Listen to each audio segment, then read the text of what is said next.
નમસ્કાર દોસ્તો, આજનો વિષય છે સિકલ સેલ ડિઝીઝ અને કિડની. સિકલ સેલ ડિઝીઝ એક જન્મજાત પ્રશ્ન છે કે જેમાં હિમોગ્લોબિનની ખામીને કારણે રક્તકણ જે છે એ ગોળાકારની જગ્યાએ દાંતરડા જેવો થઈ જાય છે અને આ રક્તકણ જે છે એ ક્યારેક ક્યારેક અટકે છે અને શરીરના જે પણ અંગમાં આવી રીતે રક્તસ્રાવ અટકે તો ત્યાં જે છે એ રક્ત પ્રવાહ અટકવાને કારણે એ અવયવને નાનું મોટું નુકસાન થાય છે. શરીરમાં કેટલાક અંગો એવા છે કે જેમાં ખૂબ વિપુલ પ્રમાણમાં લોહીનો પ્રવાહ જતો હોય છે, દાખલા તરીકે બ્રેઇન. અને બીજું અવયવ છે આ કિડની. કિડની જે છે એમાં લોહી જે છે લોહી સતત વહે છે, લોહી ગાળણની પ્રક્રિયા થાય છે અને પેશાબ જે છે એ પેશાબ ત્યાંથી ઉત્પન્ન થાય છે, એનું નિર્માણ થાય છે. જે આ રક્ત પ્રવાહ જે છે એ સતત ચાલે છે, આજીવન ચાલે છે અને આ રક્ત પ્રવાહમાં અટકાવ સિકલ સેલ ક્રાઇસિસ દરમિયાન થાય.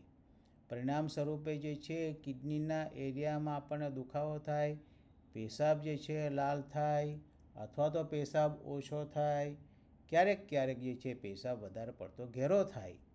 આ બધી સમસ્યાઓ જે છે એ સમસ્યાઓ જો હોય તો કિડનીની તકલીફ હોવાની સંભાવના વિચારવી પડે છે.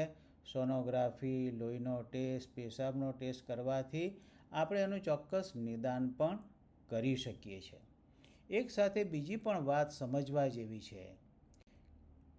સિકલ સેલ ડિઝીઝના દર્દીમાં ક્યારેક કિડનીની કોન્સન્ટ્રેટિંગ કેપેબિલિટી એટલે કે એની ઘનતા જેટલી એ કરી શકવી જોઈએ તેટલી કરી શકતી નથી અને આવા દર્દી જે છે એમાં કિડનીની ક્ષમતા ઓછી થવાને કારણે દર્દી જે છે એ દર્દીને વિપુલ પ્રમાણમાં પેશાબ થાય છે.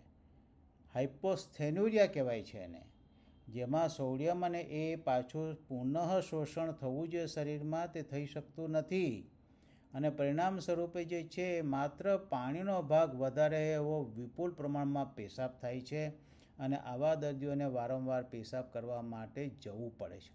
વિદ્યાર્થીઓ હોય તો તેના માટે પણ આ એક સમસ્યા છે. માટે એક માર્ગદર્શન શિક્ષકો માટે પણ છે કે સિકલ સેલ ડિઝીઝના દર્દીને પેશાબ કરવા માટેની છૂટ હંમેશા હોવી જોઈએ. એના માટે પરમિશનની જરૂર પડવી જોઈએ નહીં. ક્યારેક ક્યારેક આવા દર્દી જે છે પથારીમાં પેશાબ પણ કરી દેતા હોય છે, તો વાલીઓએ પણ થોડું સમજવાની જરૂર હોય છે. મિત્રો, જ્યારે સિકલ સેલ ડિઝીઝ અને કિડનીની વાત કરીએ તો તે વખતે એવા દર્દી કેવા દેખાતા હોય છે તે પણ થોડી સમજણ આપણે કેળવી લઈએ. જે પણ દર્દીને કિડનીની સમસ્યા હોય તો એનો ચહેરો જે છે એ થોડો ફૂલેલો લાગશે, આંખના પોપચા જે છે એ ફૂલેલા લાગશે, શરીર વધારે ફિક્કું લાગશે, પગ પર જે છે સોજા આવવાની શક્યતા રહેશે, બ્લડ પ્રેશર જે છે એ વધેલું રહેવાની શક્યતા રહેશે, પેશાબ જે છે ઓછો થાય અથવા તો વધારે પડતો પણ થઈ શકે એવું પણ બનશે. માટે સિકલ સેલ ડિઝીઝના દર્દીને કિડનીની તકલીફ જો થાય તો ખૂબ ચોકસાઈપૂર્ણ નિદાન કરવાની જરૂર છે.